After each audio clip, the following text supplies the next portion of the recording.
Salut, c'est Anthony de Bosser Connecté. Je vous donne maintenant le huitième conseil dans la série de vidéos qui concerne les mails professionnels. Et ce huitième conseil, il est facile à suivre, c'est une pratique à ne pas du tout favoriser, même à supprimer, c'est les copies cachées. On ne met pas des destinataires en copie cachée.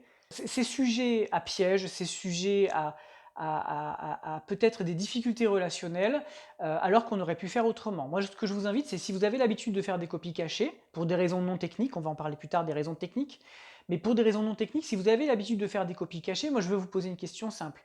Est-ce que la personne que vous voulez mettre en copie cachée, est-ce que vous ne pouvez pas la mettre en copie visible? Et sinon, est-ce que vous ne pouvez pas tout simplement transférer votre mail? Si vous la mettez en copie visible, ça veut dire qu'il n'y a pas de raison que votre destinataire A ne sache pas que cette personne-là va lire le mail. Donc du coup, faites-le comme ça. Si jamais vous ne voulez pas que la personne voit que cette personne est destinataire, et ben dans ces cas-là, vous ne la mettez pas en copie cachée, vous transférez le mail après. Donc ce qui veut dire que la personne pourra vous répondre, ça ne posera aucun problème. Pourquoi il y a un piège? Ben, vous transférez, vous écrivez un mail à un collègue et vous mettez votre N+1 en copie cachée. Personnellement, ça m'est déjà arrivé de recevoir, de vivre ce que je vais vous raconter.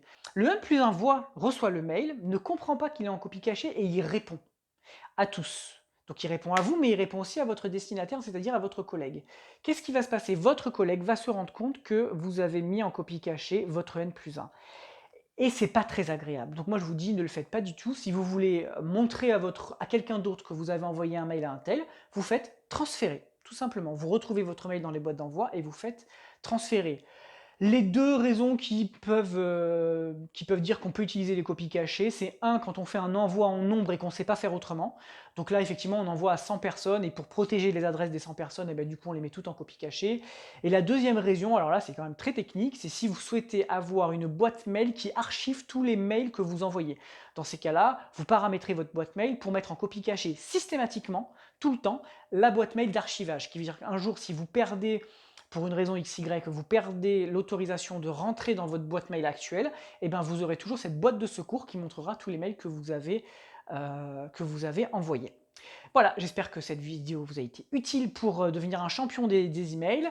Vous commentez, vous likez, vous partagez, vous abonnez, et ce sera bon. Là, et après, vous pourrez vous reposer. Après, vous éteignez l'ordinateur et vous allez boire une bière. À bientôt!